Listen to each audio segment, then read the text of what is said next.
Ramadan, we're looking at the etiquettes, rewards and health benefits of fasting. Ramadan, we know, is the 9th month of the Islamic calendar and it's observed by Muslims worldwide. Does anybody know what the word Ramadan actually means? Anybody? Put your hands up. I'm guessing. Yes? No, no. Is it hot? It does. Good. Excellent. Very pleased with you and your family. Not just you, but all her 5 children. MashaAllah, doing really, really well. Really, really well. The word Ramadan is derived from the Arabic word ramida or aramd, which means intense, scorching heat and dryness. It's also derived from the Arabic word ramda, which means sun-baked sand. Now, did you know that when the hukam came to fast in Ramadan, it was a really hot summer in Arabia, really hot. And it was the deserts of Arabia, and it was called Ramadan because of that. So very, very interesting. And the root word is ramida or aram, scorching heat or dryness. And it tells you in the Quran, "O you who believe, fasting is prescribed for you as it was prescribed for those before you, so that you may learn self-restraint." That is in Surah Baqarah, chapter 2, verse 183. What do we mean by prescribed for you? What kind of idea does that give you about Ramadan? I'm going to ask you because you're a pharmacist. Because it's prescribed in Judaism. Mm-hmm. What do we mean by prescribed for you? What idea does that give you, prescribed for you? Like a dosage. Yes, like a medicine, isn't it? Yes? Like you're prescribing, you're writing a prescription for somebody. So that straight away gives you an inkling that it's really, really good for you. So it is prescribed for those before you, and it's prescribed for you as well. So let's look at the nations before. Fasting has been a common practice throughout the ages. And if we look at the reason why fasting was prescribed for prior nations, it was a way of attaining taqwa. And if we look at Judaism, Musa al-Islam fasted up on the mountain for 40 days when he was receiving the 10 commandments. Okay? And we also know that Jesus fasted in the desert again for 40 days. What's that period called, children, when he fasted?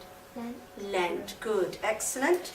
And did you know that the Jewish and the Christian fast was for how many hours? 24 hours. 24 hours, from evening to evening. That is very, very important, that what I'm telling you, because we're going to come back to that in a minute. 24 hours from evening to evening. The Jewish fast even now is from evening to evening. Okay? And now I'm going to talk to you about the story of how fasting happened with Islam.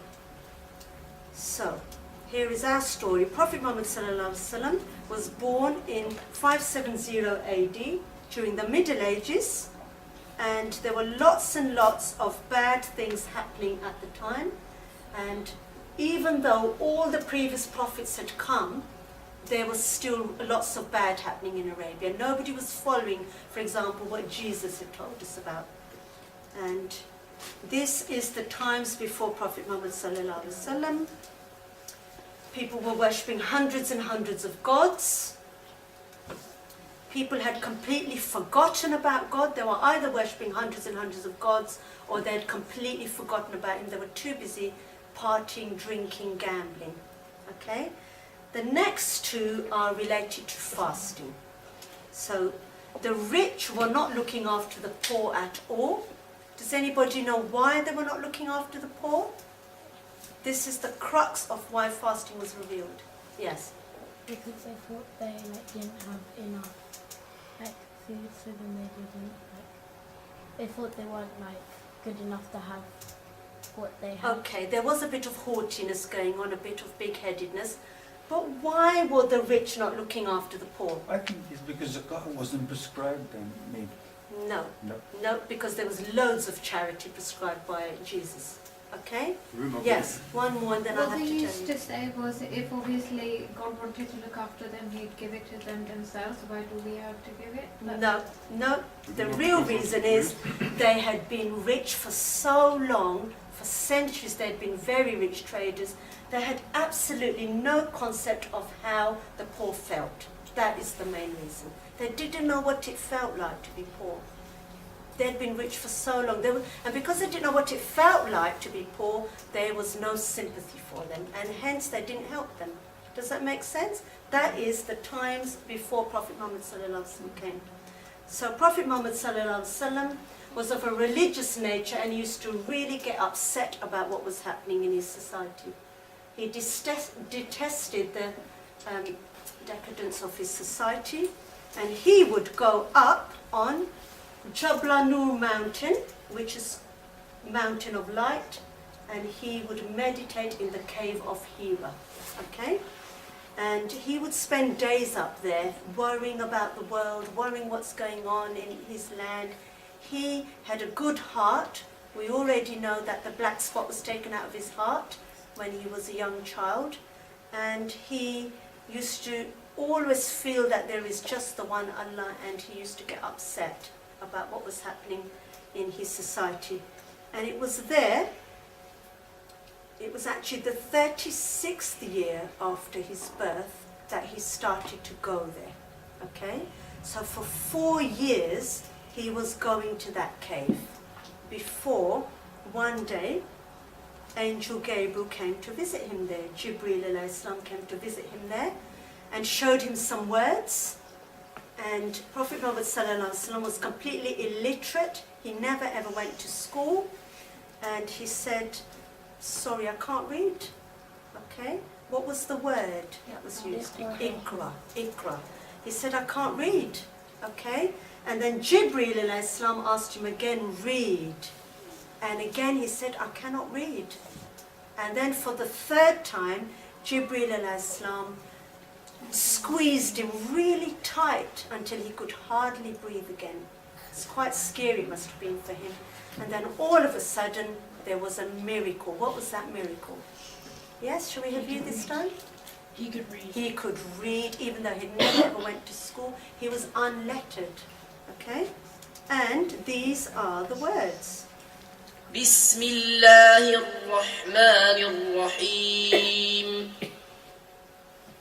Bismillahir Rahmanir Rahim. اقرأ باسم ربك الذي خلق. Recite in the name of your Lord who created. خلق الإنسان من علق. Created man from a clinging substance. اقرأ وربك الأكرم. Recite, and your Lord is the most generous. الذي علم بالقلم. Who taught by the pen. علم الإنسان ما لم يعلم. Taught man that which he knew not. Okay, so those were the first 5 ayahs of which surah in the Quran. And I don't want anybody to get this wrong, otherwise I will get very upset. Yes. I knew it. I knew that was the answer. This is why I made it clear. It's not called Iqra. What is it called?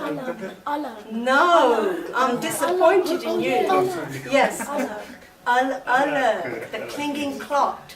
Okay? And what powerful words. Don't you think they were powerful words? As soon as he heard those words, he must be wondering what's going on. And then he thought maybe it's a dream. And when he came out, Angel Jibreel alayhi salam came again and said, you are the Prophet of Allah. And I've chosen you. And then he went. And the rest of the story we covered when we did the wives of the Prophet, didn't we? Okay? So, did you know that those words were the first 5 sentences that were revealed of the Quran? And the word Quran is actually from the root word, it means read. Did you know? Quran, Qiraat, Iqra, okay, lots of other words. The root word The Quran means read. Absolutely amazing. And I'll tell you something else which a lot of people don't know, that in the month of Ramadan, that actually happened in Ramadan.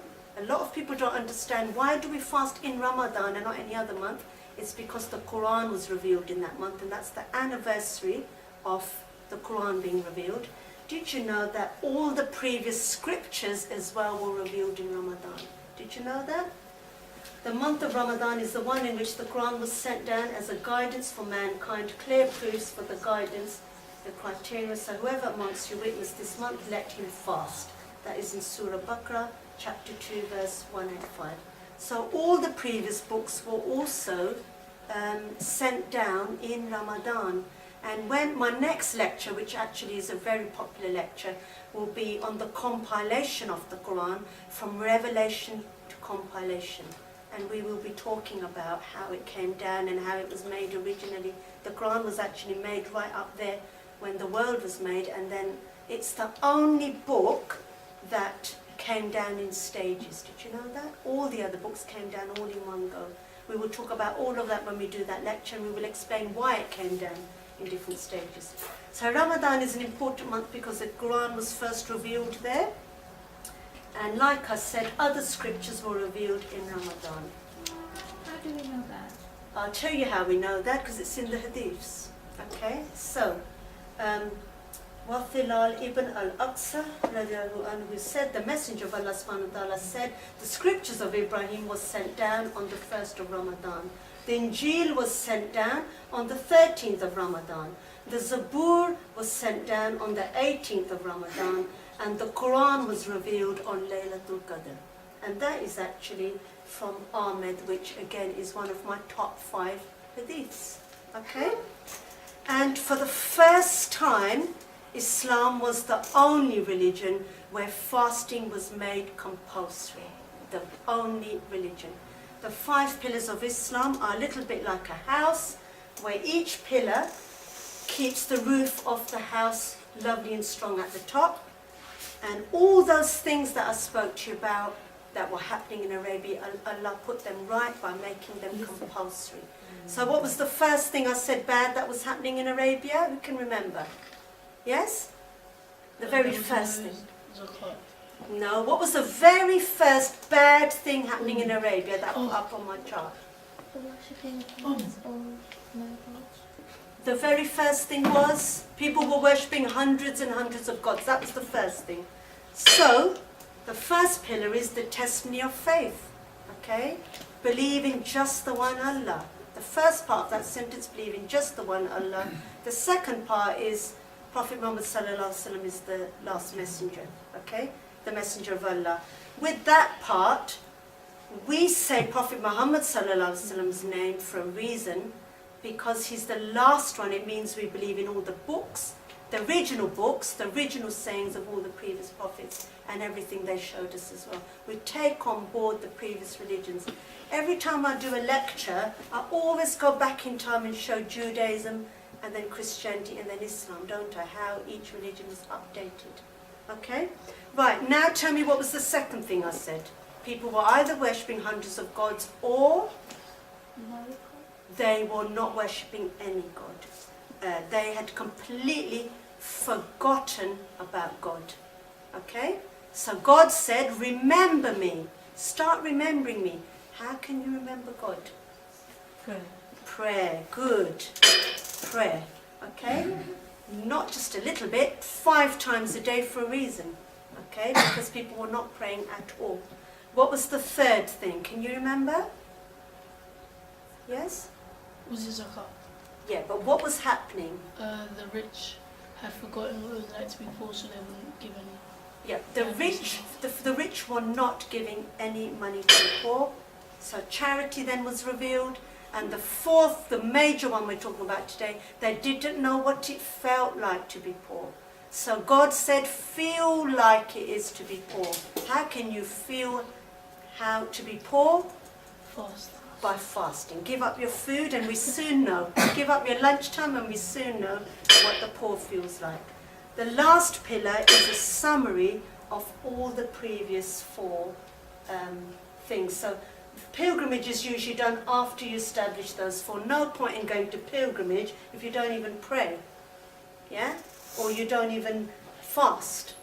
You do those 4 and pilgrimage is at the end. And that keeps the faith lovely and strong at the top. That is what we mean by the 5 pillars, making up our house. Okay? So you know all those things.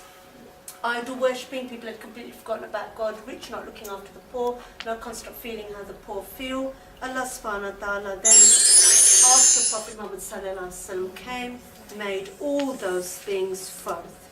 So then the believing in the oneness of God, the concept of remembering God, and we have to look after the poor. Charity, the zakah, we have to do it, don't we?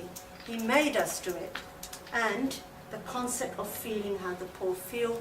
You feel how the poor feel and then you can help them. You have sympathy for them. Okay? Does anybody know when fasting was revealed? Which year? No, that was prayer. Now I want you to listen carefully.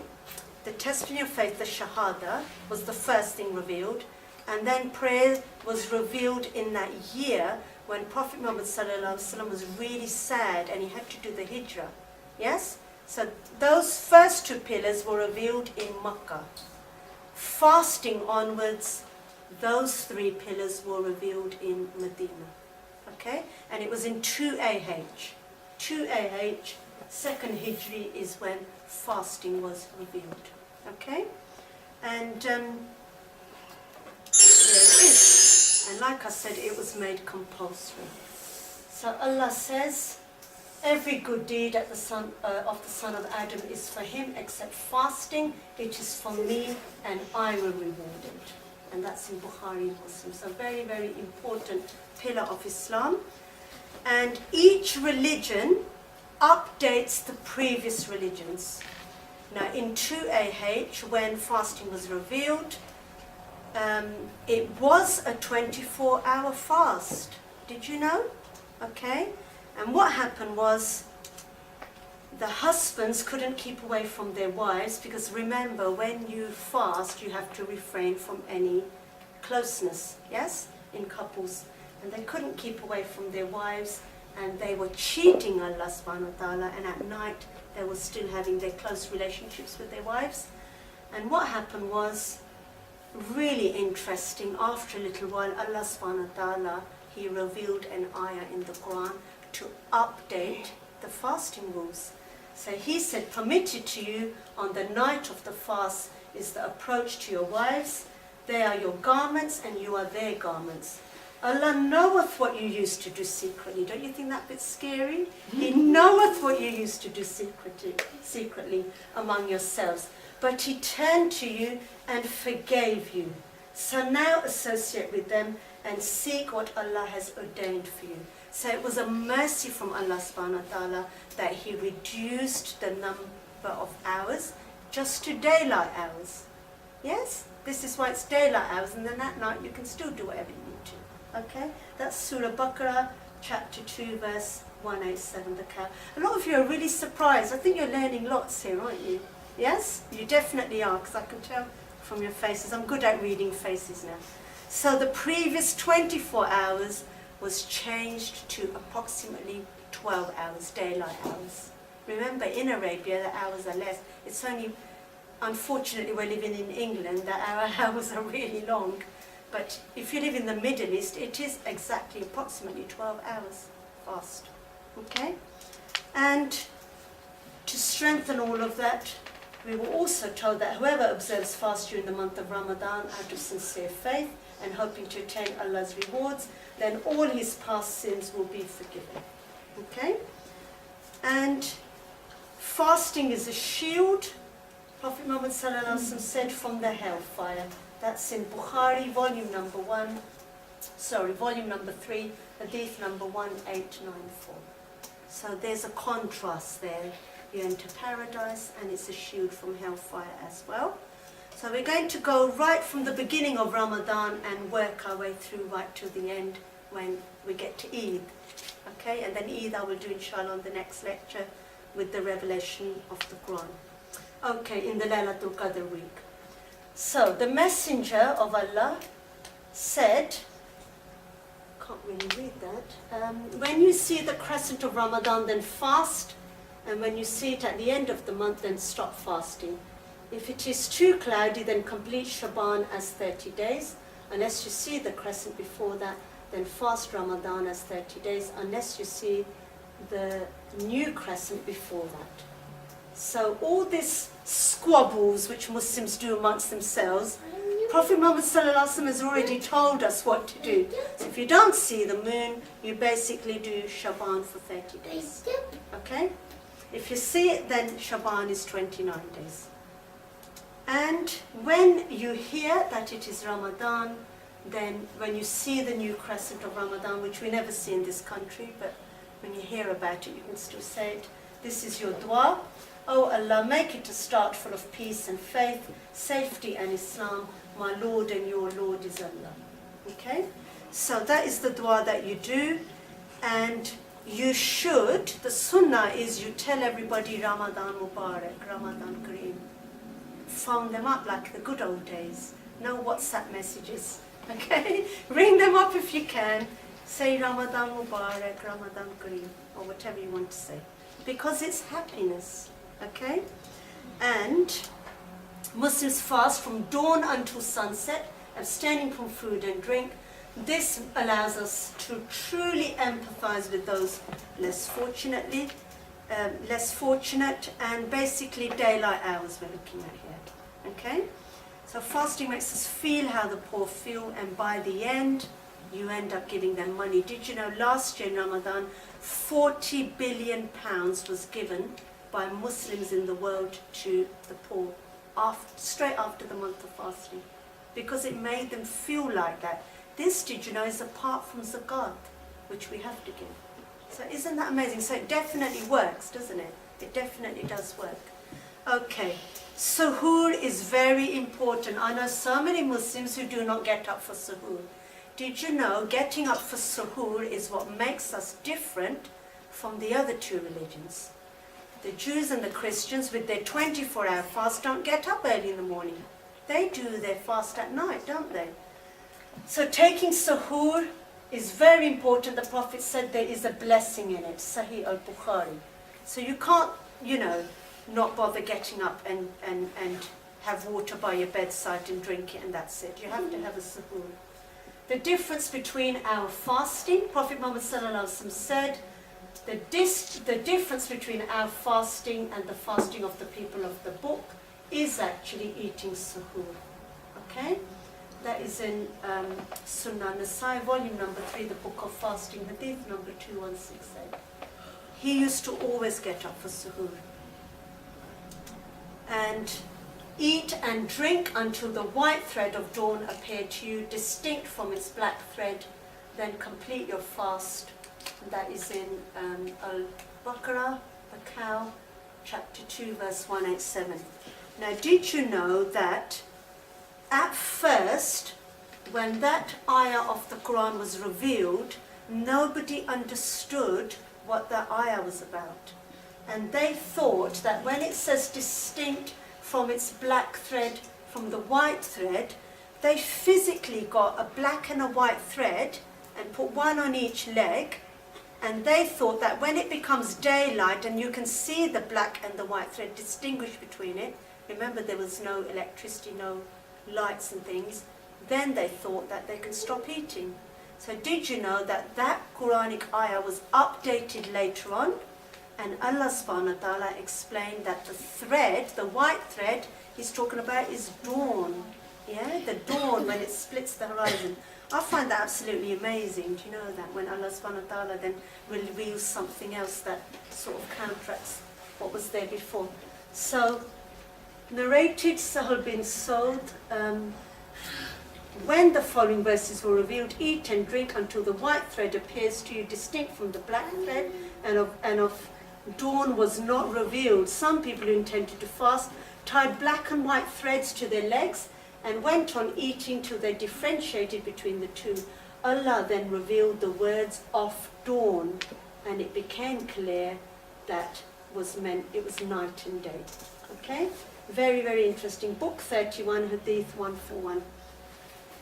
I find that absolutely amazing, actually. Certain things really hit you, don't they, in the religion, and that really, I find that amazing. When you begin your fast, you must have your intention. Now, some of you might not get up early in the morning. If you have your intention the night before, the previous night, which is quoted in Sunnah al-Nasai, volume number 3, hadith number 2338, then your fasting will still be accepted. So if you did intention the night before that, yes, I am going to get up early in the morning to fast, and then your alarm clock doesn't get up or whatever reason, then yes, you can keep your fast without doing a suhoor. Does that make sense? Okay? You must do your suhoor, and when beginning the fast, this is your dua. Okay? وَصَوْمِ غَدٍ نَوَيْتُ مِنْ شَهْرِ رَمَضَانَ. I intend to keep the fast today in the month of Ramadan. And that is actually some of the breakfast foods which the Prophet Muhammad sallallahu alaihi wasallam used to eat. So he had honey, you can put honey on your cereals, he would have cucumbers, he did have onions, ginger, garlic, lentils. These are all in the Quran, Quranic foods. Okay? Many a times Muslims don't do the niyyah intention for fasting, which is done in the heart and not verbally. Fasting without intention invalidates the fast. Okay? Now when you get up in the morning, what do some of your children look like? Are you unhappy or happy? You're lying. If you're saying you're happy. This is what most people look like, including the adults. Okay? You look grumpy. You didn't really want to get up, did you? Okay? So did you know that there are two pleasures for the fasting person? One at the time of breaking his fast, and the other at the time when he will meet his Lord. Then he will be pleased because of his fasting. I find that absolutely amazing. So one is when you open your fast. That is the first pleasure. And the second one is when you meet your Lord, when you go to paradise. Isn't that amazing? Alhamdulillah. That's Sahih Bukhari, book 31, hadith 128. So, you've eaten your suhoor now, yes? What do you do next? Do you go back to bed again? You sure you don't do what Jerry's just done? So, this is Tweety Pie telling Jerry off. He said that you've just done your suhoor and you've gone to bed without reading Fajr. So get up right now and do your Fajr, basically. Okay? So what is the point, you tell me, of completing the fourth pillar of Islam and you haven't completed your second pillar, which is prayer? Does that make sense? Okay? So remember, if you're fasting, no point in fasting, doing your fourth pillar of Islam if you haven't done the second pillar of Islam. You have to do all your 5 prayers. Right, after you've done, then you can go back to bed, then you get up in the morning, and what discomfort do you feel during the day mainly? Not really looking at that one yet. Thirst or hunger. Yeah, apart from that. What's your breath like? What's your breath like? Okay? We know obviously that when you wake up in the morning, then your breath is smelling. So, did you know that narrated Abu Huraira, the Prophet Muhammad said, your Lord said, every sinful deed can be expiated, and as-sawm, the fasting is for me, so I will give the reward for it. And the smell which comes out of the mouth of a fasting person is better with Allah than the smell of musk. So it might be smelly breath to everyone else, but to Allah, it's the smell of musk. That's Sahih Bukhari, volume number 9, the book of Tawheed, hadith number 7538. Okay? For anyone who wants to look it up. And what did Prophet Muhammad tell us what we should do during the day when we're fasting? Or he used to do this every day anyway. Yes? No, we're looking at smelly breaths here still. We're on that topic. Yes? Miswak. Miswak. Good. Miswak. So, swak is a means of purification for the mouth, and is pleasing to the Lord. And cleaning teeth with miswak is actually a sunnah that we can revive again. The Messenger of Allah used to say, were I not afraid that it would be hard on my followers or people, I would have ordered them to use the miswak as obligatory for cleaning the teeth at each prayer. That is in Bukhari. Now, you know the miswak, there are a lot of apple flavoured ones out there, blackcurrant flavours. If you're going to use that while you're fasting, it needs to be the plain ones. You cannot use the fruit flavoured ones because any taste can break your fast. Okay? There is a lot of those out there nowadays. I've seen them, so be careful. And while you're fasting, you said you feel hungry, yes? But did you know there are so many benefits in fasting? So there are medical benefits of fasting. Like we said, it said that fasting is prescribed for you. It's like a medicine. And that medicine is going to be good for you. And that is actually, did you know that some Jewish people have done research? Jack Goldstein, remember they have a 24-hour fast. He's a Jewish doctor. And he wrote a journal. And in there he said that fasting gives vital organs a complete rest. Which organ are we talking about that has a complete rest? Certain organs in the digestive system. Yeah, good. The digestive system. It gives that a complete rest. It promotes elimination of metabolic waste. You might have heard of, gets rid of toxic wastes, okay, during all that time. It allows the body to adjust and normalize its biochemistry and also its secretions. Because your body is functioning at a slower rate, it gives it time to adjust and normalize the biochemistry in the rest of the body. It lets the body break down and absorb swellings, deposits, diseased tissues and abnormal growths. I know somebody who has eczema, and when they fast, their eczema goes, because the rest of their body can then heal the other stuff that it didn't have time to during the year. It restores a youthful condition to the cells and tissues. The girls will like this one. And it increases the powers of digestion and assimilation. Now, if your digestive system is all calm during the day, as soon as you eat, it's going to have an extra power, isn't it? Pounding power. So this is what we mean by it increases the powers of digestion. And it reroutes, did you know, the energy? The energy is not needed for your stomach, so the energy then is rerouted to other parts of your body. So it clears and strengthens the mind. And fasting on the whole is very good for the human body. And you know, I could write, actually have done a lecture on just fasting and health benefits before. I can do a 2-hour lecture just on the health benefits. Here are some more. Improves your hormonal levels. The fasting helps with toxins. It plays an antibiotic role by elimination of harmful bacteria.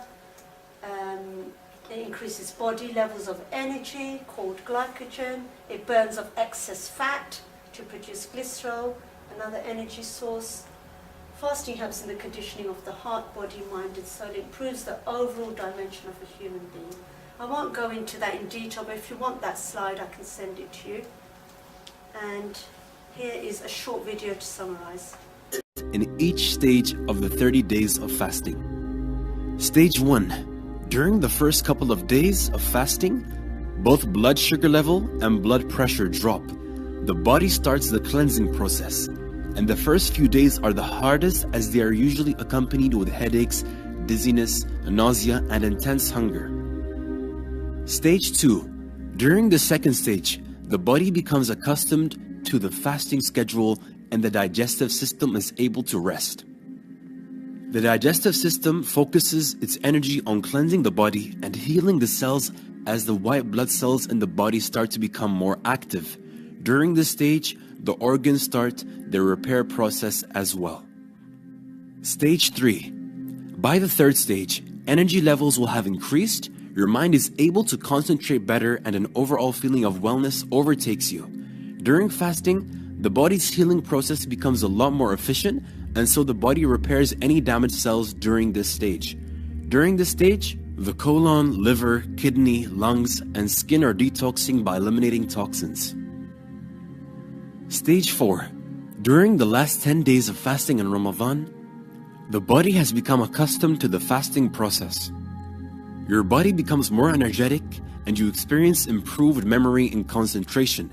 At this stage, the organs are finishing up their healing process, and once all toxins are removed, the body is able to function at its maximum capacity.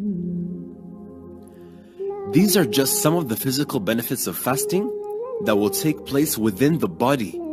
But the spiritual benefits this month are far greater than anything mentioned here. ده حياتي شمعة لمماتي يا رب دعاتي تقبلها عطول رمضان ده رحمة من ربنا نعمة. Okay, and if you want to learn more, some of you might be really into all of this. This is a brilliant book, Healing with the Medicine of the Prophet, by Imam Ibn Qayyum al-Jawziyah.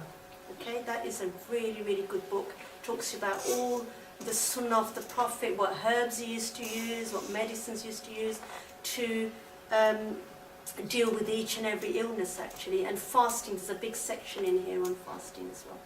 So that's the book, if you want to have a look at it afterwards. Okay, we're coming up to while we're fasting now, the breakers of fasting.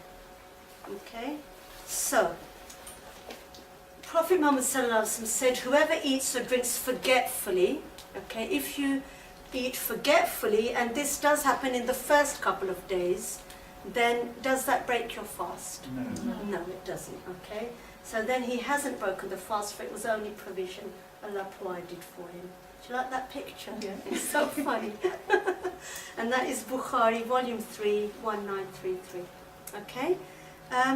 What about if you intentionally, you're cooking a curry and you get a great big dollop of spoon to taste it?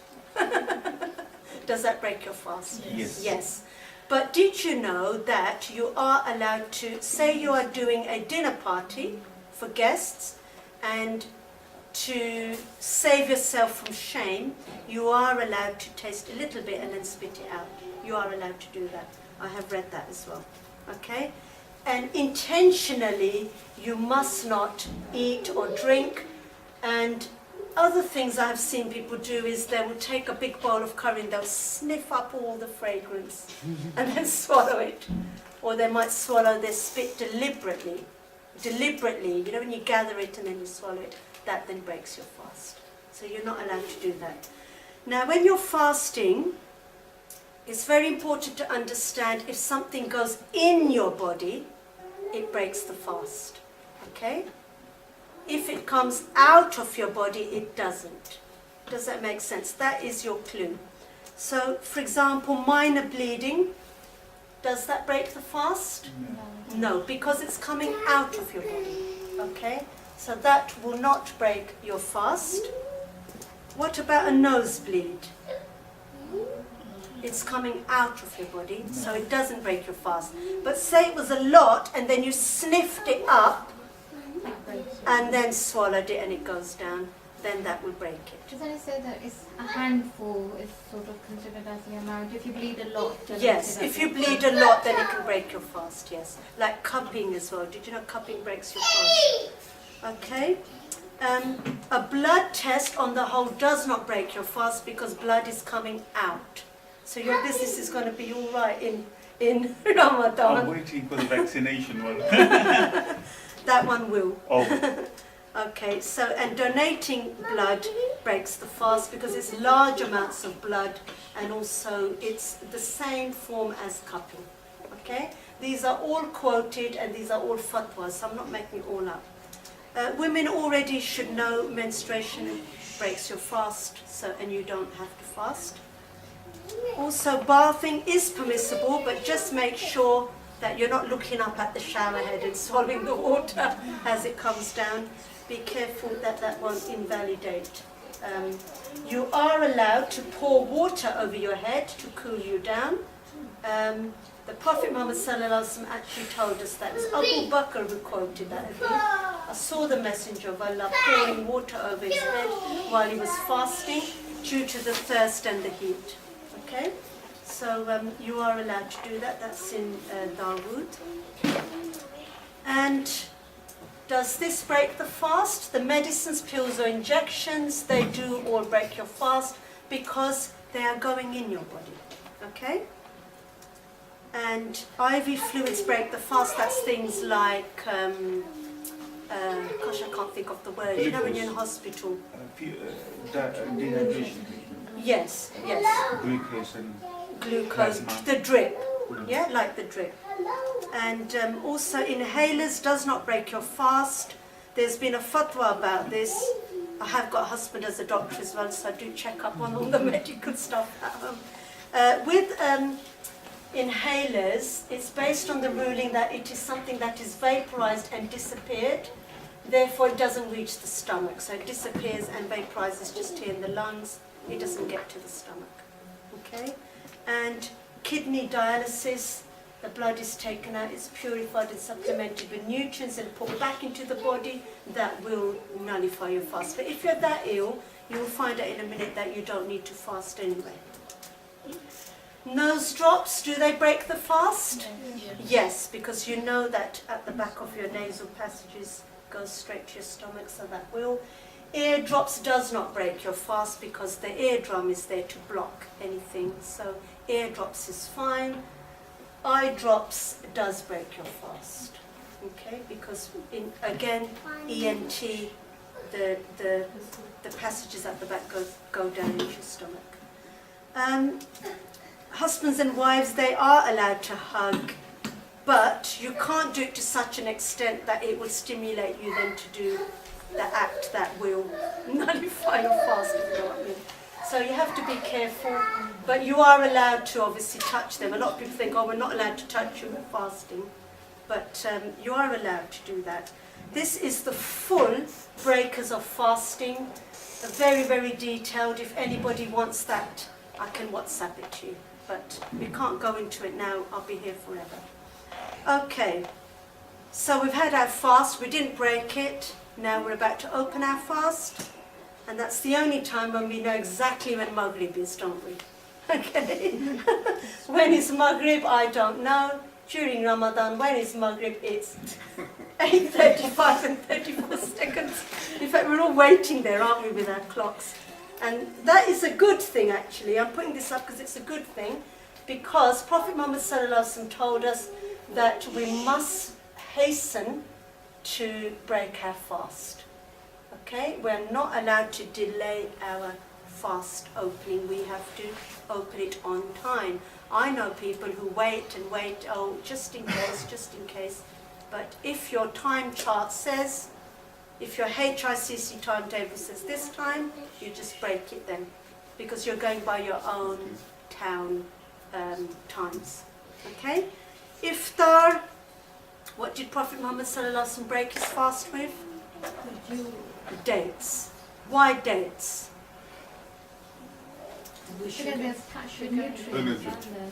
Yes, packed with natural instant sugars like glucose and things. We will talk about that bit in a minute. This is the dua. Who wants to read the dua out of the children? He won't be able to read it. He's only one. Anybody here? Who wants to read? اللهم إني لك صمت وآمنت وعليك توكلت وعلى رزقك أفطرت.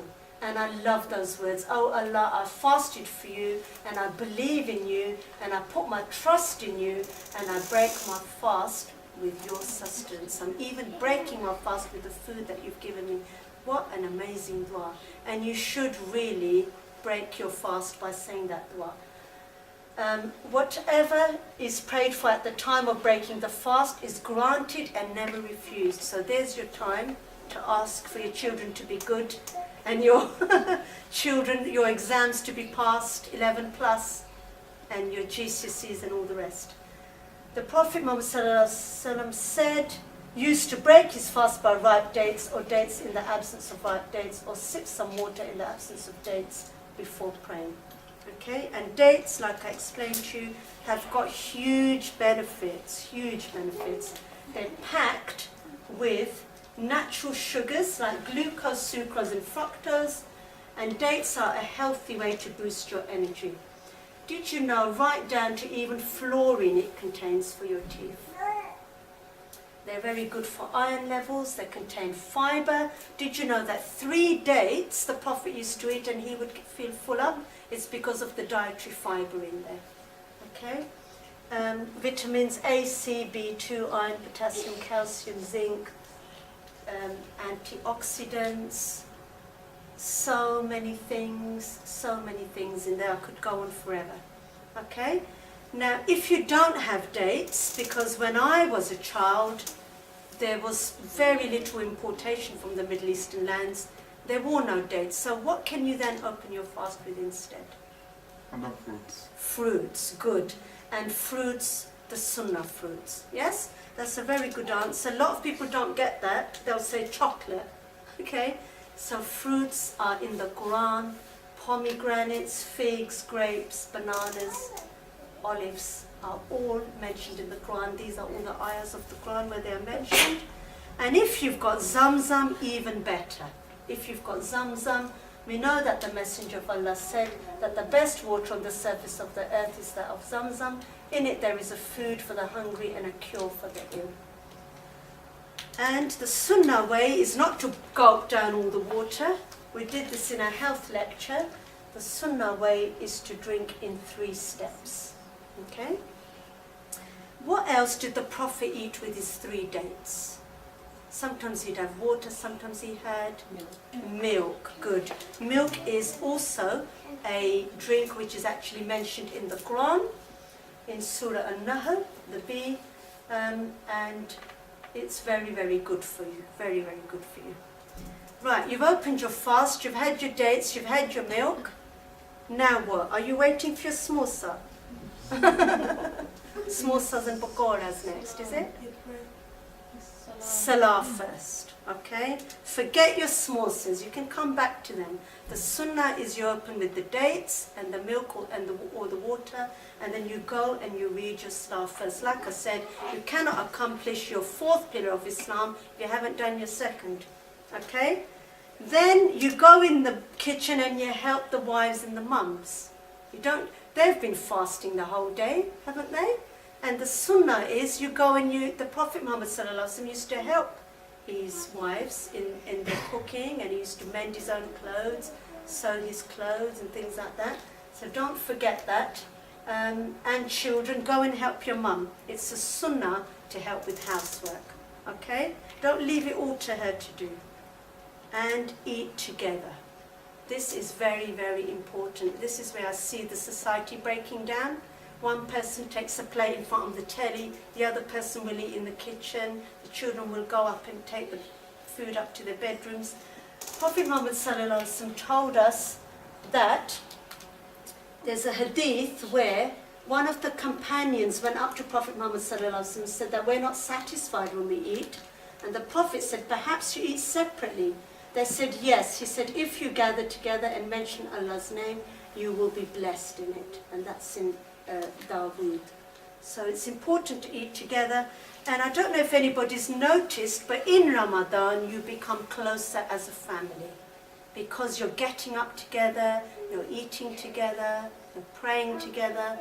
So Ramadan is a very special time for the whole family, including the little ones. It should bring you closer to each other as a family and closer to Allah. And as you can see, this family are all sitting together. They're all opening their fast together.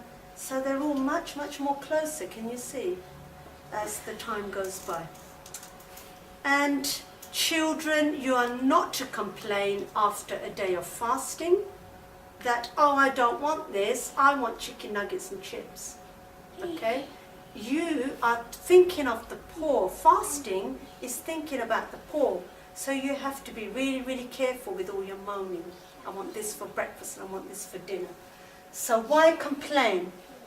This is a girl, what again? I'm tired of this, I want something else. The Prophet, he would not reject food, he would not ask for food which was unavailable. Okay?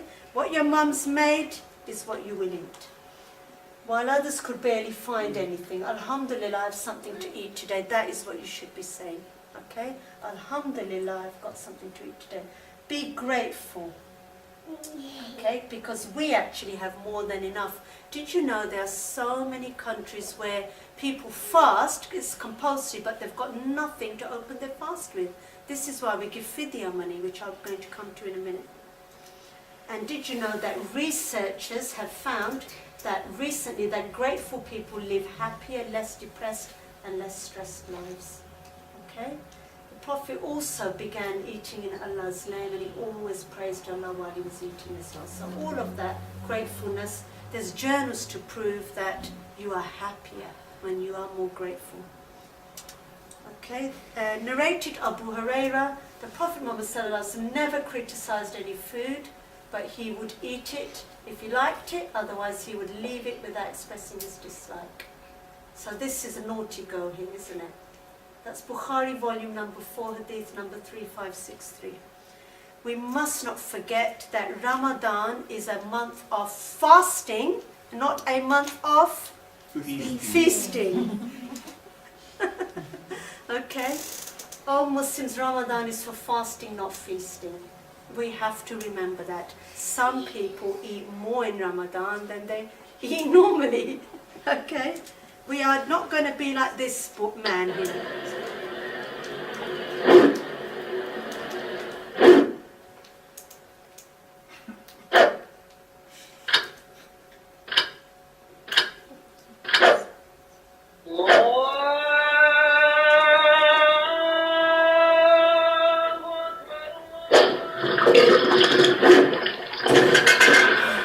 سمع الله لمن حمده الله أكبر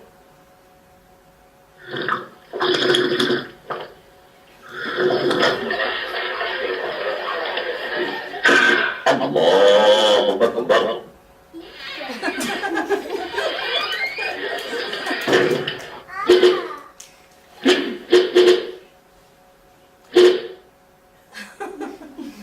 I thought I'd put that, I like that. So, you're not going to be like that man, you're going to be like the others who are reading Taraweehs, aren't you? You're going to keep yourself slim enough so you can at least read your Taraweehs. Or is your stomach going to be too tight? Stomach too tight, keep your iftar light. Okay? Allah says, eat and drink, but be not excessive indeed. He does not like those who commit excessiveness. That's Surah Al-Araf 31. And we should know by now that in Islam, you are supposed to keep 1/3 of your stomach empty for air. So 1/3 food, 1/3 drink, 1/3 air. No human ever filled a vessel worse than the stomach. Sufficient by any son of Adam are some morsels to keep his back straight. And if it must be, then 1/3 for his food, 1/3 for his drink, and 1/3 for his breath. That's in Tirmidhi and Ahmed and 2 other hadiths as well, so it's a very strong hadith. Did you know that when in the sunnah is to sit on the floor and eat? And did you know when you sit on the floor and you eat to your full, when you stand up, 1/3 of your stomach is automatically empty because you're compressing your stomach when you sit on the floor, which I find absolutely fascinating. Scientists have proven that nowadays. Here are some of the foods of the Prophet that you may be interested in. He would not reject food. He would not ask for food which was unavailable. He never criticized food. He loved sweets and honey. He ate various types of meat and fish. He loved dates and milk. He ate bread with dates, vinegar or oil. He liked cheese, watermelon. He used to tie rocks to his stomach due to hunger. Months would pass without food being cooked at home. He sat on the ground to eat. He ate with his 3 fingers. He would not lean while he ate. He usually sat while drinking. He would share his food with the person to his right and left. He always began with the name of Allah and ended by praising Allah. Okay, so that is the sunnahs of eating. Now when you eat, what else should you remember, or what else can you do a good deed when you eat your dinner? When you eat Sharing.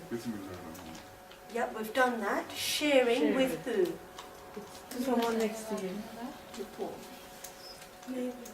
Yeah, sharing with people next to you, but what else? What about your neighbours? Okay. Khushi is an unexpected iftari arrival from neighbours. Look at his eyes, okay? It does not matter if your neighbours are Muslim or not. I actually know a family who every Ramadan would give food to their Christian next door neighbours, and alhamdulillah, those Christian next door neighbours, she then brought to an iftari and they'd become Muslim the following year. This is a true story. So those Christian next door neighbours would ask that, you know, what religion, what a lovely religion you've got that you're giving us food. Every Ramadan you give us so much food. They started looking into the religion and they became Muslim, the whole family. Don't you think that's so amazing? So, you can give food to your neighbours. What else can you do at iftari time? Who's inviting me to their house for iftari? Do you invite people to your house for iftari? You should be, because there's great blessing in doing an iftar around your house. Okay? What does it say up there? Whoever gives iftar to one who is fasting will have a reward like this, without that distracting from the fasting person's reward in the slightest. That is Tirmidhi. So there you go. This person's called all the neighbourhood cats round for iftar. But when we do iftar, what must we be not careful of? What must we be very careful about? Don't overfeed. Don't show off. Look at these. Okay? Remember that you're fasting for the reward. You're feeding people for the reward of fasting. If you overdo it like this, it's just too much. So many a times Muslims give lavish iftar parties and spend a lot of money just trying to show off. And they spend excessively and commit extravagance by wasting food in iftar. Remember, you're supposed to be thinking of the poor. Are you thinking of the poor if you do something like that? And look at this lady who's gone shopping, and her boy is saying, Mum, I thought Ramadan was a fasting month. Okay, so your shopping trolleys triple up in Ramadan. Eat and drink, but waste not by excess, for Allah loves not the wasters. That is actually in the Quran, chapter 7, verse 31. Right, now let's look at children. Can they fast? They can, but is it fard for them to fast? No. They do not need to fast until puberty. In fact, when they're young, very long fasts, they can actually stunt their growth and all the rest. They're growing, aren't they? So children are one of the kinds of people that are exempt from fasting. There are 7 more. Does anybody know who the other 7 are? Ill. Yeah. Can we put our hands up? Because there's so many, it's not fair for the ones who've got their hands up. Ill. Yes. They're elderly because they're weak and vulnerable. They're on blood pressure tablets and things like that. They don't need to fast. Yes? Expecting ladies. Yes, ladies who are pregnant, obviously, the babies need to be healthy, so they do not need to fast. Iman? People who are traveling. People who are traveling. Now that's a funny one. That doesn't mean when you're traveling to work, okay? Because I've had this just this week. Doesn't mean when you're traveling to work. We're talking about traveling abroad on aeroplanes and airports and things, okay? Over 40 kilometers.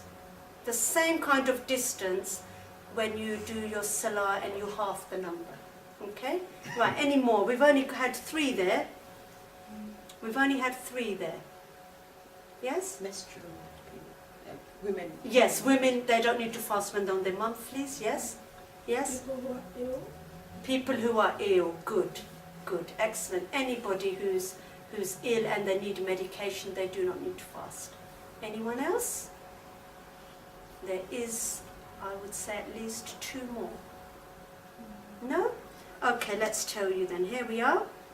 The disabled and breastfeeding are the 2 that we missed out. So anyone who's breastfeeding, obviously it has an effect on your milk for the baby, and disabled, that includes physically and mentally, especially if you do not know why you are fasting. That's how you decide. Because there are some people who I know who are depressed maybe, yes, just slightly depressed, bit of anxiety, and they go nowhere, mentally disabled. so we can't fast. In fact, fasting will make that better. Okay? So those people then, all of the 1 stars are people who should donate a meal to the needy, because they are ones who can never fast again. Okay? So people who are old, aged or ill because of sickness, they have to give fidya money to enable somebody else to fast. Does that make sense? And you usually send the money abroad where somebody really doesn't have the money. With the ones that are double stars, they are expected to make up their fast. If they cannot make up their fast, for example, I do know some ladies who are pregnant and then they breastfeed and then they get pregnant again, and breastfeed and then get pregnant again, and then it's too much to catch up, then it's best just to give the fidya money. Okay? The fidya money is for people like this, where the poor woman and the son has got absolutely no money to open their fast with. They haven't broken their fast yet. Okay? And the Tarawih prayers are nearly finished. It's for these kinds of people that we give fidya to. As well as food, you also give up any immorality. So you know, Tom, it becomes really good in Ramadan. There's no chasing and things like that going on. So when one of you fasts, one should not behave immorally nor arrogantly. And if someone fights him or abuses him, he should say, I am fasting, I am fasting. And that is what Prophet Muhammad ﷺ used to do, reported by Abu Hurairah. Okay, and what else can we give up in fasting apart from food? Anything else? Smoking?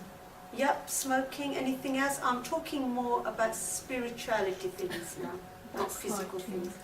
Fighting. Backbiting? He's not fighting, is he? Backbiting we'll do in a minute. What's the other one? Yes? Anger. That's the one I want. So, angry birds are not angry anymore in Ramadan. Okay? So fasting is a method of self-restraint. When fasting, we must restrain from hunger and thirst and restrain from anger as well. And somebody said backbiting, a fasting tongue, it's not just fasting of our stomachs, it's fasting of our eyes, it's fasting of our mouths as well, our tongues.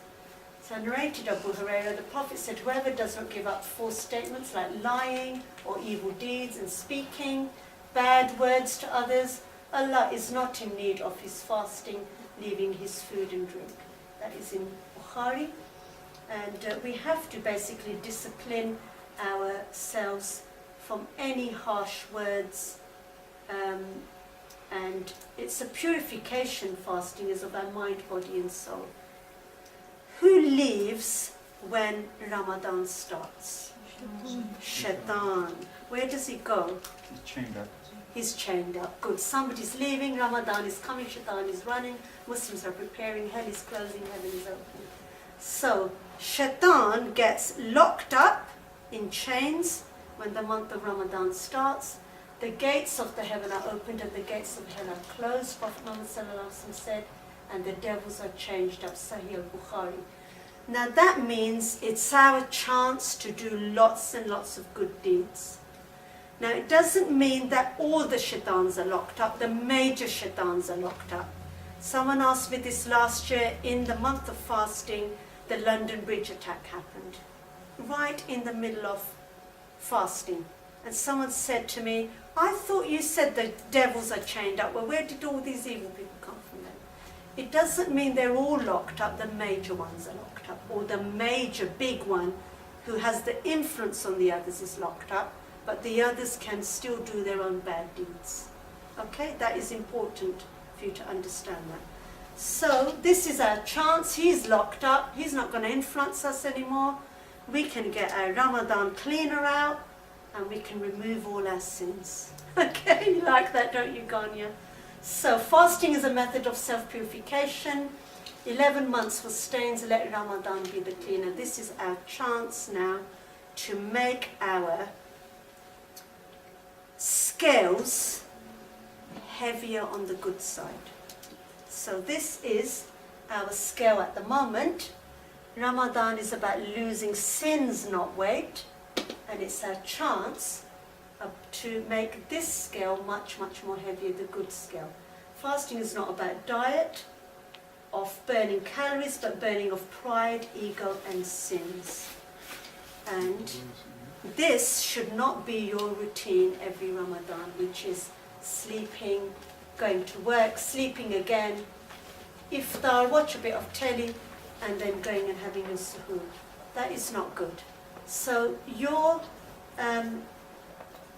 things, these are the mistakes really in Ramadan that a lot of people do. This is your chance really to increase all your good deeds. So we should do as much as we possibly can. Fasting is only 1% of not eating and drinking. The rest, 99%, is bringing your heart closer to Allah.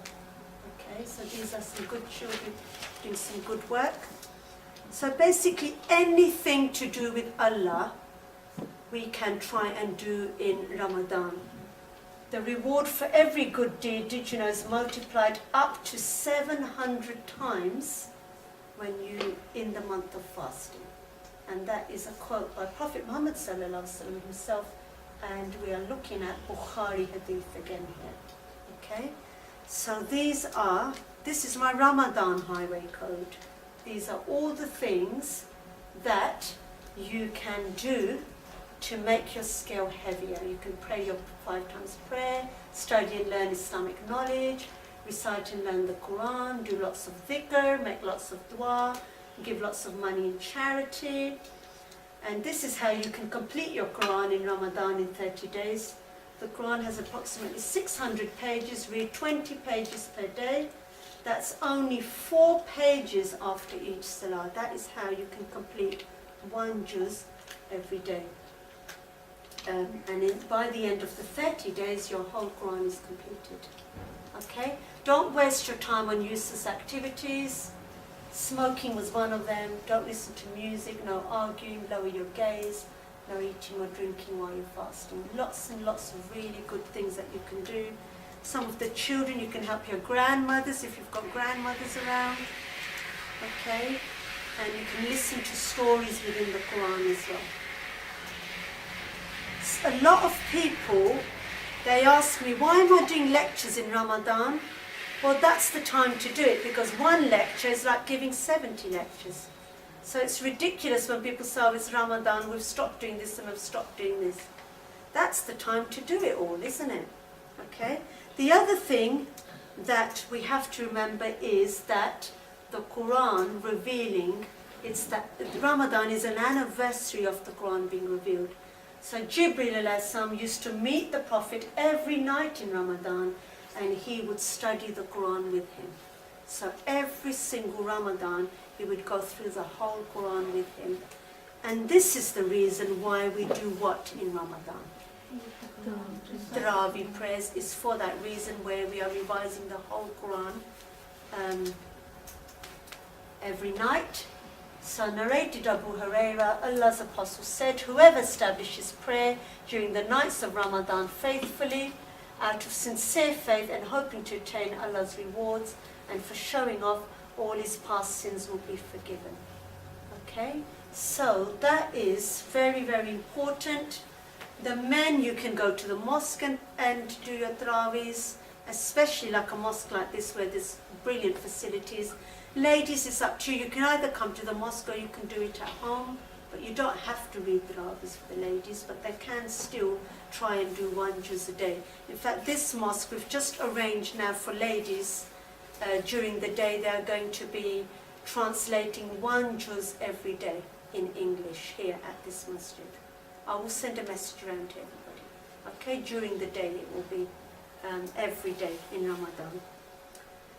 So, also tahajjud, we already spoke about tahajjud already, that Allah subhanahu wa ta'ala is down on the first heaven, and that is the time when your prayers are answered the most. Try and read your tahajjud. If you're getting up anyway to cook, mums, why not get up a little bit early and read your tahajjud as well? And did you know that during fasting, these are the times when your dua is most likely to be accepted?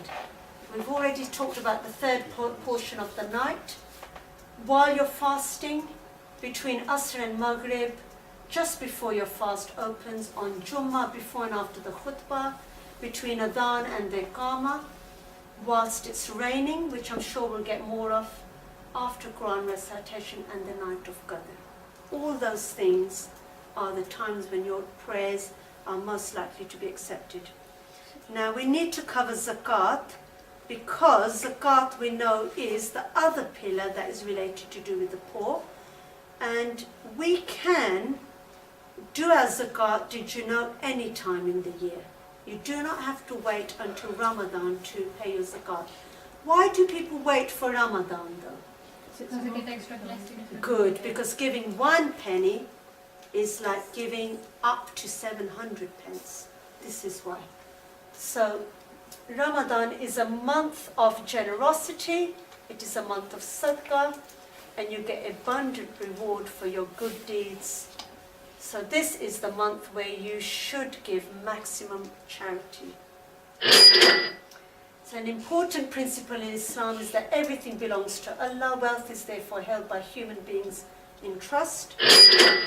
And each Muslim pays 2.5% of one's capital and assets to those in need. This is obligatory charity or zakah. So we believe that every single penny we get is from Allah in the first place, and we should use some of that money then in a good cause for Allah. Zakah is a unique concept compared to other forms of giving in that it redistributes the wealth in society. When it's supplied correctly, it gets rid of poverty. Did you know if everybody in this world gave zakah, there would be no poverty left in the world? And I think we talked when Jesus came that everybody would start giving zakah and then there'll be no poverty left. We did the lecture on Jesus coming. So basically 2.5% of any savings you've had, and it's per year. So it's annual, okay, from the previous year. And this is basically your assets. We are talking about gold and silver, cash at home, balance held in bank accounts, resale value of shares, merchandise, profits, other income. You take off your debts, basically, and you take off your immediate expenses. That's your immediate for that month, if you like, your clothes or food and things like that. And at the moment, the nisab amount is approximately £1,000. That means if you have got £1,000 or more spare in your bank account, that then makes you liable to pay zakat. And the person you give to, the way it works out in nowadays currency in England, is they have to have less than £1,000 spare. And then they are eligible for zakat. Does that make sense? That's how you work it out. The best zakat is given abroad where people really are dying on the streets. Because here, no matter how poor someone is, they will still get benefits and things. So it's not the same.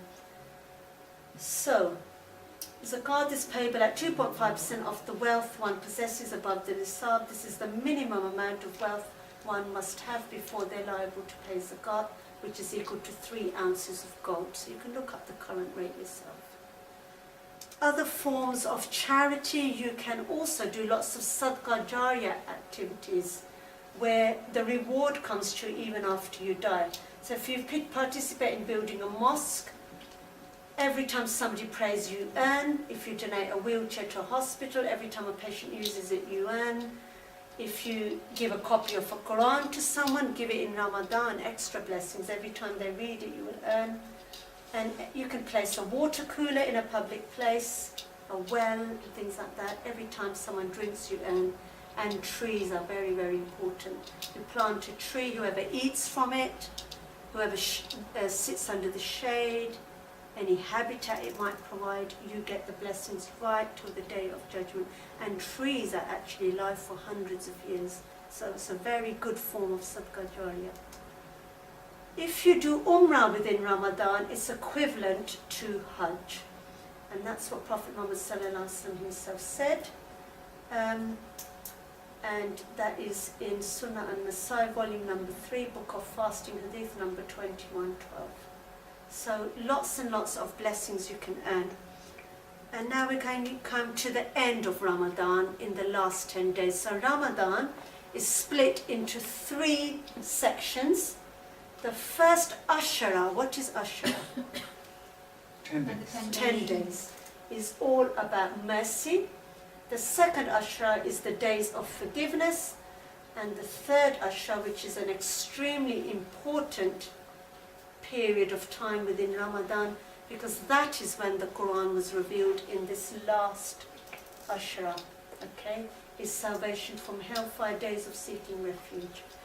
And in those last 10 days, there is something else that many men can do because they don't have the children to look after, which is called Etiquettes, where you go to a mosque and you live there for 10 days and you dedicate your whole life and everything for 10 days to Allah subhanahu wa ta'ala. And the Prophet Muhammad sallallahu alaihi wasallam used to do this in the last 10 days of Ramadan. He would tighten his waist belt and he would spend the night in worship.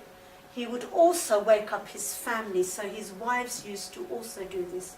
This is in Sahih Bukhari. And narrated Abdullah bin Umar, Allah's Messenger used to practice itikaf, containing oneself in a mosque or worship in the last 10 days of the month of Ramadan till he passed away, and then after that his wives observed it as well. That is actually in Sahih Bukhari, volume 3, book of itikaf, hadith number 2025. So some ladies, they prefer to do it in their houses, which they can, but then you need to have children who are going to cook for you and bring the food to you and things like that. You can do it, but it is much more difficult for women to do because of the children. Our first duty is to look after the children. And to do this, you need to get away completely from worldly lives. And men, if you decide to do this, mobile phones left at home, please. You don't need them for 10 days. Okay, so we're coming up to Laylatul Qadr. Prophet Muhammad sallallahu alaihi wasallam, did you know, was about to tell us when it was. And there was a squabble going on, and then he forgot, which I think is really sad, but it happened for a reason. So narrated, Ubadah bin As-Samit, Allah's apostle, went out to inform the people about the date of the night of decree, Al-Qadr. There happened a quarrel between 2 Muslim men. The Prophet said, I came out to inform you about the night of Qadr, but as so-and-so and so-and-so quarreled, so the news about it had been taken away, and maybe it was better for you. How's that better for us then? That's Sahih Bukhari, volume 3, hadith number 2023. Why is that better for us that we don't know? Because I wanted to know. Yes. Because people can pray all the 10 days instead of just focusing on that one particular night, so the 10 days would lose their essence. Exactly. So say we knew what day it was. Do you think we were going to bother on the other day staying up all night? We would just pray and fast on that day and do all our ibadah on one night, and then we'd be sleeping again for the other nights. So it was kept a secret for a reason by the decree of Allah subhanahu wa ta'ala. And night of Qadr, I've already explained some of the signs already. I can't remember if that was in this lecture or the last one that I did on Shaban.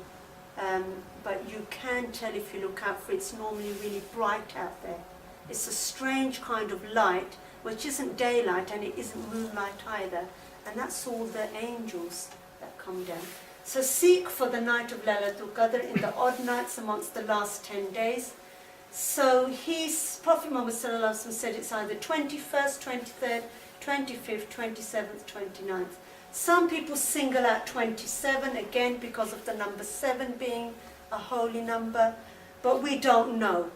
And really the whole 10 days should be done, not even just the odd days, because how do we know we started Ramadan on the right day? Because in some parts of the world Ramadan starts a day earlier, in some parts of the world between all the different sects and the squabbles, we start deliberately a day late. How do you know? So why not do it the whole 10 days? That is very, very important. That is quoted in Sahih al-Bukhari, volume number 3, and it's in the book of the night of Qadr, hadith number 2017. And it tells us about Laylatul Qadr in the Quran. It tells us, behold, we revealed this Quran on the night of power. And what do you know what the night of power is? The night of power is better than 1,000 months. The angels along with the Spirit descend in it by the permission of their Lord with all kinds of decrees. All peace is that night until the rise of dawn. And that is actually beautiful. And it talks to you about the angels coming down. And whoever establishes voluntary prayers on the night of Qadr, out of sincere faith and hoping to attain Allah's rewards and not to show off, all your sins will be forgiven that day. And that is in Sahih Bukhari, volume number 1. Okay? The Book of Belief, hadith number 35. So very important you stay up. This is actually the dua that you should read on Laylatul Qadr. If some of you want that, I can WhatsApp that to you. And after all of that, your month of fasting is complete. Which gate of Jannah is those who observe Som? Who came to my Jannah lecture? Rayyan. Rayyan, good. Rayyan is the gate of paradise that you will enter on the day of resurrection if you do your fasts properly. That is in Al-Bukhari. And then just before Eid, we're supposed to think of the poor again. So the whole of this fasting month is all about looking after the poor. So zakat and all of that we did, the fidya money to try and make people fast so that they can fast. What's the other kind of charity we give just before Eid? Fitrana. Good, fitrana or zakatul fitr. And that is very, very important. Did you know everybody has to give it? Even if you've got a servant in your house living, you give it for them as well. So fasting must contain some shortage, and giving charity fills in that shortage. So this is for 2 reasons we give this. One is in case we have sinned in Ramadan, done any shameful talk or any idle talk or any idle deeds. We purify ourselves by giving this money to charity.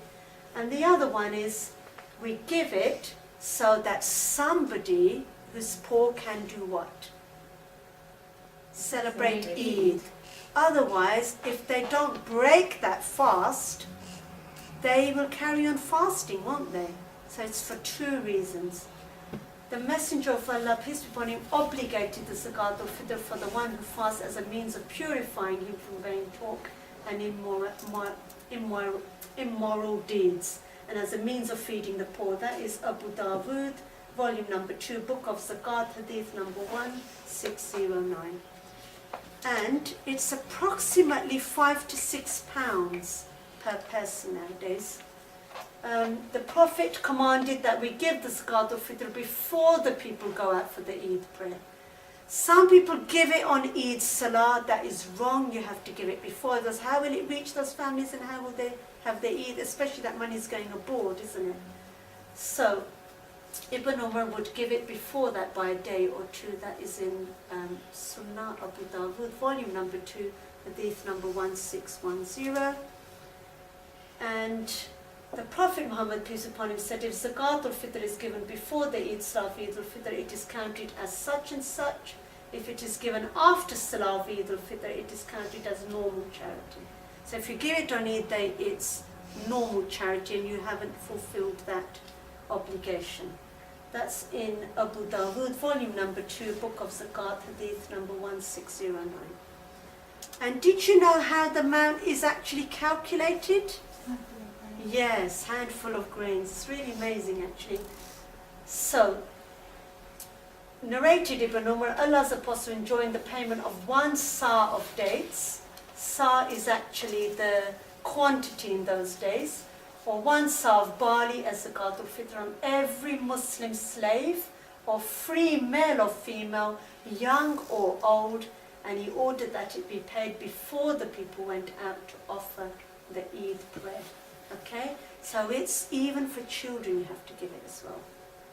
And 1 sa is equal to 3 kilograms approximately. That's in book 25, hadith 579, Sahih Bukhari. And then we are coming to the end now. Again, like we looked for Ramadan by looking for the moon, these children are looking up at the sky. They are waiting to see the crescent. When you see the crescent of the month of Ramadan, start observing Sawm. When you see the crescent of the month of Shawaal, stop observing Sawm. And if the sky is overcast, then regard the crescent month of Ramadan as 30 days. That is Sahih Bukhari. We'll see when those squabbles come. Again, it's such a nightmare, isn't it, really? And there is our dua for Eid. Okay? May Allah accept it from us and you, and it's a very happy occasion. Who comes out on Eid? Shaitan. Have we forgotten about him? Here he is. He's going to come out.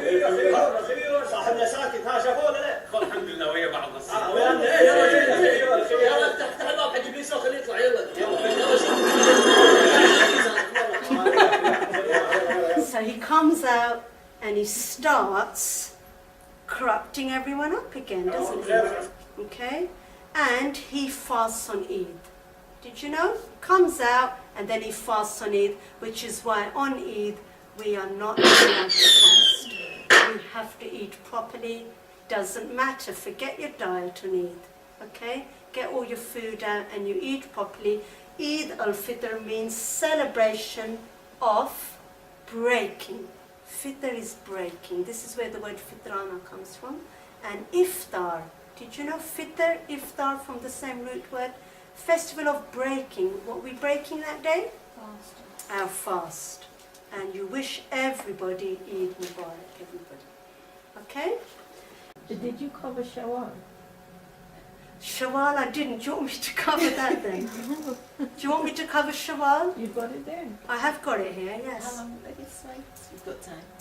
Have we got time? No. I won't cover Eid though, because let's get through Ramadan first, then we will cover Eid, okay? But I am going to cover after Eid, once Shaitan comes out, and then we end up stopping everything. So I'll quickly do that. It's about 10 slides.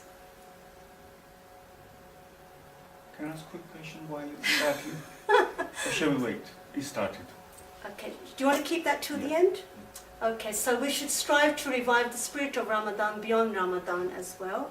And basically, in Shawaal, which is the next month, Prophet Muhammad ﷺ used to fast another 6 days. Do you know why? To keep up the fasting atmosphere. Okay?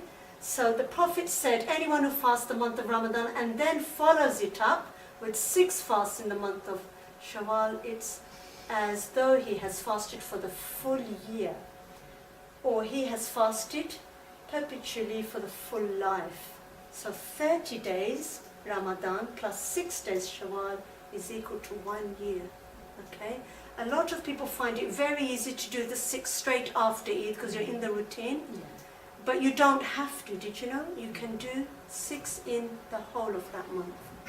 And that's in Sahih Muslim, volume number 2, book of fasting, hadith number 2614. And that is what happens in Shawaal. But there are so many other times when we fast. We covered some of these already. The Prophet Muhammad ﷺ used to fast on Mondays and Thursdays because he told us that the deeds of the people are presented to Allah on those 2 days. That was quoted by Abu Huraira in Tirmidhi. And every week he used to fast on Mondays and Tuesdays. That was a must. Thursday. Mondays and Thursdays, sorry. And he always fasted on the 3 white days, which we already spoke about in the Shaban lecture. That's the days when the full moon is out and we are more likely to do bad because the moon has an effect on the water, on the tides, and we are made out of 70%, 70% water, so it affects us as well. Okay, and this is why we fast to keep ourselves good and not like werewolves, basically. And also, fasting in the month of Muharram. Now, you know what are the 4 holiest months in the Islamic calendar? Can you remember? Ramadan, Yeah, Ramadan's not one of the 4 that are in the Quran. Muharram. Muharram is one of them. So there's one on its own and 3 come together. Rajab is one that stands on its own, and then there's 3. So it's Dhul Qada, Dhul Hijjah, and Muharram. Those 4 months is very, very important. The holiest months where fighting is forbidden. They're called the forbidden months. And in those months, the Prophet Muhammad ﷺ used to always fast. Highly recommended. Fasting in the month of Muharram, especially the 10th of Muharram, Ashura. We will talk about that when we do Muharram. Fasting on the day of Arafat, we know, which is in Hajj. Fasting during the first 10 days of the month of Dhul Hijjah. Fasting in the month of Shawaal. Fasting in the month of Shaban. Fasting during the forbidden months, which is Dhul Qada, Dhul Hijjah, Muharram, and Rajab. Okay, those are all the times when he used to fast. And fasting is not allowed on the 2 Eids, Eid al-Fitr and Eid al-Adha. Fasting 3 days after Eid al-Adha is forbidden because Eid al-Adha lasts for 3 days. And fasting on Yawm al-Shak, the day of doubt, which is, you know, when the moon comes out and you're not sure, fasting 1 or 2 days before Ramadan starts, you're not allowed to fast. That's what I talked to you about you have to be strong. Singling out Friday for fasting. Did you know Friday is the Eid of Muslims? So is that why we're And that is one day we're not really supposed to fast. The Prophet didn't used to fast on Fridays. He fasted on Mondays and Thursdays. Unless it's Ramadan, obviously, okay? Or the 10th of Dhul Hijjah is on there, the day of Ashura, or the white days fall on a Friday, things like that, okay? But on the whole, he didn't fast on Friday. And you're not allowed to single out particular days for fasting.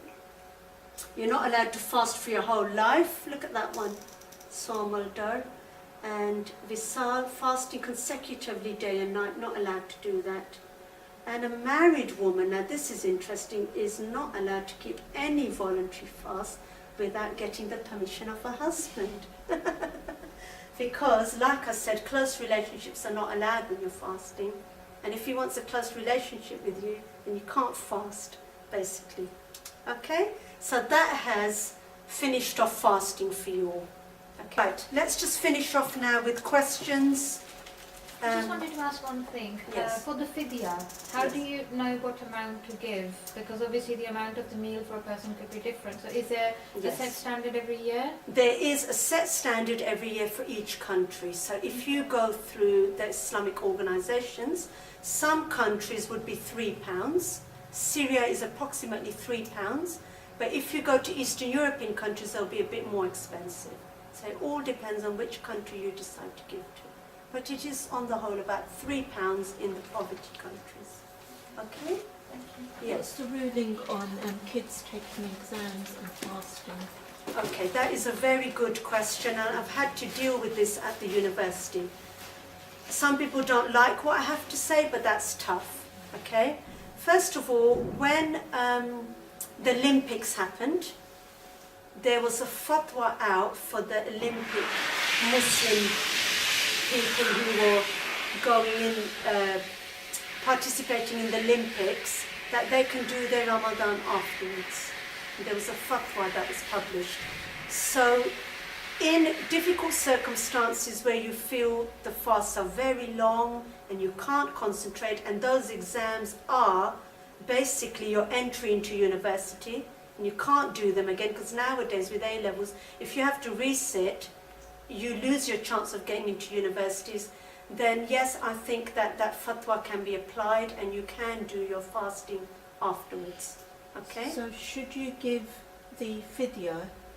What should you do? No, Should you- fidya is only given for people who cannot fast again, ever. So they have to fast after the exam They period. then have to fast afterwards, and they can do that before the next Ramadan. So for example, they can do it Christmas time when the fasting is shorter, finishes at 4, yes? So if you feel that yes, the child can do it, he's old enough and he wants to do it, and he is getting up for a super big iftar, not iftar, suhoor, then yes, you can't stop them Islamically.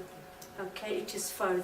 But like I said, with the exams, because I have got my own students at the university who are doing degree exams, and last year I had to guide them as a Muslim chaplain, and I said, if you really feel you can't, do them afterwards, because our religion is an easy religion. It's not that hard and fast rules. And if for the Olympics they gave a fatwa out that you can do them afterwards, then it's the same kind of ruling. Okay? And I am the middle way, remember, I'm not extreme. So I like to follow the middle way, which is the way we have to be. Yes. Fasting, if while working, if you feel very sleepy, can you wash your face? Yes, I covered that already. I think you came in a little bit later, but we did cover that, where Prophet Muhammad Sallallahu Alaihi Wasallam used to put water over his head. Yes, you are allowed to do that. I think we're very lucky in this country because it's all inside, isn't it? Can I ask a question, sister? After the Ravi, if I personally find it difficult to wake up and go to sleep in Tahajjud, and if I stay awake all the way and do the Tahajjud, do the Suhoor and then Fajr, is that acceptable, not to sleep? No, because the Tahajjud you have to sleep first in order to get up for the Tahajjud, and that I'm sure about. So you do need to try and sleep, even if it's for like 20 minutes. You'd be finished off anyway during the day, wouldn't you, if you didn't get any sleep at all. So you do need to try and sleep after, if you intend to wake up for Tarawis. Some people, yes, they do their, have their suhoor when they get back and then sleep with that intention, but then doesn't mean you're not getting up for Fajr, you see. So you're going to get up for Fajr anyway, so you might as well get up early. What about if you, I don't know about this year, but last year I think it was, or the year before, because the times were so short. If you come back after Tarawih and it's only a short while, if you just read your Quran and then, you know, it's time for Suhoor, you keep your Suhoor, read your Fajr, then go back to sleep. Yes, you can do that, but for the Tahajjud to be valid, then you have to sleep and wake up, which is the way the Prophet used to do it. And it's got to be before dawn. Yes, yes. But if you don't want to read the Tahajjud, then yes, you can do it that way. You can keep your Suhoor and then go to sleep after I Fajr. generally don't sleep. I can't sleep. After. During the day you can sleep. I sleep in the afternoon. Yeah, I that come you from can do. school. Yes. But because I've slept, after Iftar and Isha, I can't sleep. That's fine then. Everybody's You've got your got own their own routine. routine. I can't And some sleep. people, they do sleep during the day, and then that helps them to be a bit more energetic at night. Yes. You know, some masjids, they do tahajjud just after Tarawih. They give you like a couple of hours. It depends how late the Tarawih is as well, doesn't it? So maybe some masjids are doing Tarawihs really, really late for some of the restaurant owners. And they prefer, because they got their restaurants open at night and then they read after midnight, for them then I suppose it's accepted then. But I'm telling you the ruling of reading Tahajjud, then you can look it up yourself. I know that for Tahajjud you're supposed to sleep and then read it. Because the test is, will you wake up? Yeah, I covered that already. If you do the intention the night before, if you don't wake up, then your fast is still valid because you made the intention the night before. Okay? Can I ask a question? There was a table, what breaks a fast and what doesn't break a fast, so I couldn't see properly. Yes. What about creams? And you mentioned about nose drops, eye drops. Creams is and fine. patches for smokers. Yeah, creams is fine because when you wear cream, it's not going in your stomach. So if something isn't going in your stomach, then it's fine. So nicotine patches would be okay? Nicotine patches is, how does that work? It goes through the skin.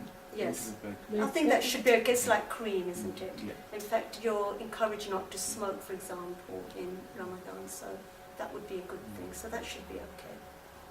Yes. When you have sari, can you still have it after the adhan is called, or you have to stop? No, you have to stop when the dawn is called because that is the dawn breaking, isn't it? Yes. So before the dawn is called, you should stop 10 eating. minutes before. 10 minutes before. Yeah. Yeah, usually there is an announcement on the Islam channel or on the radio when you stop. Yes. Okay. Any more questions? Yes. Sister, there's a fact that in Ramadan the Quran came down, but there's also a fact that one surah came down, Iqra, like Surah Al-Alaq, like you mentioned. Yes. So that confuses me a little bit. On the one hand, it says Quran was sent down in Ramadan, stages. but right. 5 ayahs only of Al-Alaq came down, not the whole surah. Yeah. The first 5 ayahs came down. So it was in stages. In fact, it wasn't even Al-Alaq after that came. It was actually Al-Fatiha came. That was the first complete surah that came down, was Al-Fatiha after that, after Al-Alaq. So it is in stages. But if you come to the next lecture, which really is not to be missed, which is the Quran from revelation to compilation, that will explain all the stages, how it was revealed, and it's absolutely amazing. So that I will do in the week when the Quran was really revealed, Laylatul Qadr week. It's in that week I've done that lecture. And it doesn't matter if you're fasting, more good deeds, isn't it? So to come to that lecture will be like you've attended 70. And if I can stand here and talk for 4 or 5 hours, I'm sure you can sit and listen. So do try and come to that one. Yes. Laylatul Qadr, isn't that, as well as fasting during the month of Ramadan, isn't that the night to fear? Because is it on that night it's decided who comes into this world, basically, and who dies, you know? Yes, So- yes, correct, yes. So that all the things that it said about Shab-e Barat, that happens on Laylatul Qadr, basically. Okay, so your death date, if you're going to die, is for that year though. Okay, there are 2 types of Qadr. One Qadr Allah subhanahu wa ta'ala has done, and he knows everything about you. Right till the day of judgment, what your decree will be. When you're going to die, when you're, what condition you're going to die in. Are you going to go to hell? Are you going to go to heaven? Are you going to get married? Are you going to have kids? That's actually done even when the soul goes in your body. The other type of Qadr, which is on Laylatul Qadr, is just for that year. Just for that year. It's revealed in stages. In that year, Allah subhanahu wa ta'ala will decree for you, are you going to go to do Hajj? Are you going to die that year? How are your kids going to do that year? Are they going to get married? That kind of stuff. In stages. And you can change those yearly stages by dua to Allah subhanahu wa ta'ala. Okay? But the whole Qadr is actually done even before you were born. That was written in the tablet of stone. Okay? Does that make sense? Very, very fascinating. I'll catch up with it on YouTube. You can do. You can catch up with this on YouTube. Now, Sorry, I know I missed the Shaban lecture. When do you stop the voluntary fast before Ramadan begins? a couple of days before. The Prophet stopped fasting 2 to 3 days before. So if you used to fast on Monday and Thursday?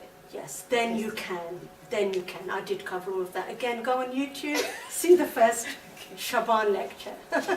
Okay? But very good questions anyway. Very, very good questions. Well done. You're all really taking it all in, and you're really thinking about what you're asking. So that shows a good audience, and it shows that you've all listened really, really well. Okay? Right, so you had a question. So, Sister, may God forgive me for asking this question. Through the prophets, some commands have been given, for example, fasting 24 hours, and then they're modified, and even in Quran there's a few ayahs which modify advice given earlier. Yes. You mentioned one, I forgot Yes, exactly. that's So right. why does that happen? Why Because is the modification Islam needed? is the final religion. Yeah. Okay? First of all, each religion is updated with the next religion when things are going wrong in it, where people have changed it.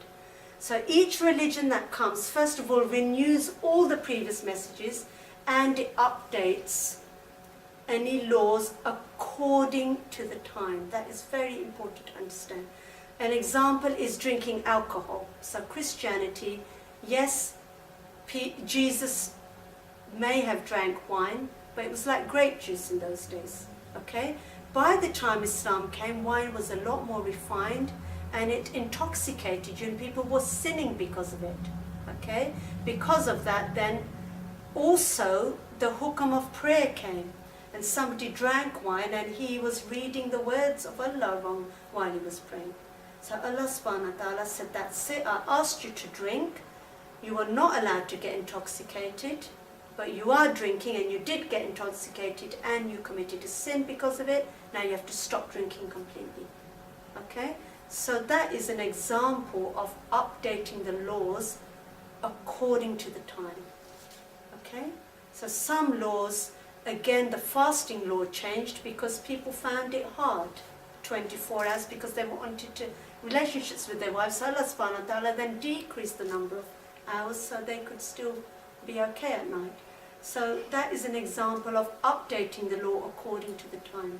And we are very lucky because our final religion is perfect, completely perfect. The previous religions were not perfect. Islam had yet to come. Yes, Allah knew Islam is yet to come.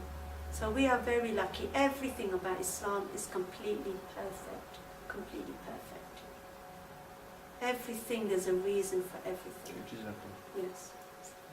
Now, during Ramadan, there are 3 very big occasions happening which I want to tell you all about now. First of all, a lot of you know that members of the mosque, I mean, Brother Tariq is one of them, has been feeding the homeless for 2 years running, starting from Ramadan throughout. And everybody, all the Muslim community have been giving approximately £100 a month it is at the moment. It used to be more. It used to be £200 a month, didn't it? In the beginning, yes. But we're very lucky because one restaurant has actually come forward and is giving us free food now for 2 of the weeks, and the £100 is needed for the other 2 weeks a month. So, you know, Ramadan is all about feeding the poor. This is your chance now, isn't it? And what poor can you get in this country? There isn't any apart from the homeless. That is equivalent of poor. So if you want to help, if you're a brother, contact Brother Tariq, his number's there. I will send this poster out in Ramadan. And if you're a sister, if you can contact me, and the money, we can give you receipts as well, and I can guarantee I'm actually there myself to check up he's doing his job properly. So that's why I go there every week, just in case, because, you know, it's not easy handling people's money. You have to show the trust. So I go there myself to make sure it's all happening. There are 4 iftar parties which I am hosting, okay? And first of all, there is a big homeless iftar which I do every year. This is the 6th year that we're doing this. It's a massive event in Chelmsford, and normally all the Muslim community, they would give a dish, and they would come there and they would help feed the homeless. This year we've set the date for Sunday 3rd June, and it's actually the Chess Homeless Shelter who we feed, and it's a really good occasion because we do a big talk as well on Ramadan, and we bust all those myths and things. And if you want to participate, that's the date, so please try and come. I'm also inviting you to 4 fast-breaking events which I am hosting, iftars, okay? And they will be at the university where I work, where everybody is welcome to come at about 8:45 and bring a dish with you. That is for 4 Wednesdays running in the evening.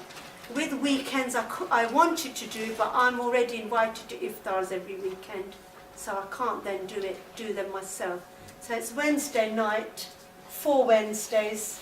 Do join us again. Okay? Okay. Any more questions in relation to Ramadan and fasting, please? No? Okay, shall we finish the show?